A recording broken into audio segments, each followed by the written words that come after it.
দীর্ঘদিন পরে আমি একটি কবিতা লিখতে বসেছি। আমার কবিতার নাম জীবন।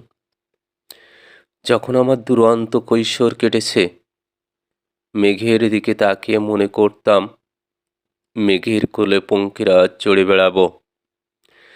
যখন আমার টগবগে যৌবন, ভাবতাম বঙ্গোপসাগর পাড়ি দিয়ে নতুন কোনো দ্বীপে বসত গড়ব। আবার কখনো হিমালয়ে পর্বত ডিঙিয়ে ওপাশের লোকগুলোর সাথে মিতালি করব। কতবার আমি স্বপ্ন দেখেছি বড়লোকের কোনো টুকটুকে মেয়ের সাথে ধোয়া ওড়া কফির কাপ সামনে নিয়ে গল্প করব।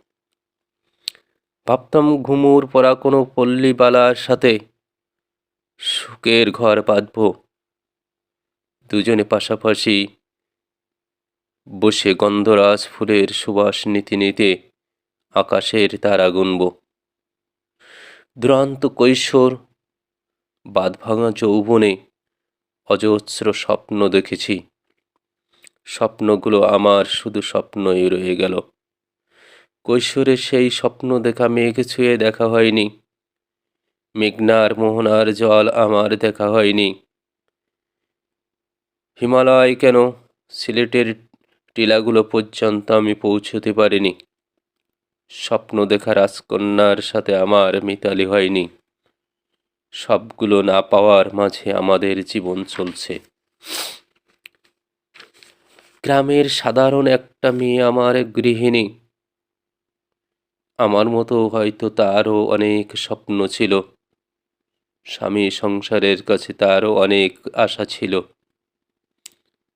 আমি তার পায়ে এক জোড়া ঘুঙুর কেন, এক নাকফুল পর্যন্ত দিতে পারিনি। আমার মতো তারও স্বপ্নগুলো হয়তো অঙ্কুরে বিনষ্ট হয়েছে। আমি যেমন কিছুই করতে পারিনি, তেমন তাকে কিছুই দিতে পারিনি। তার অনুযোগ আছে, অভিযোগ নেই।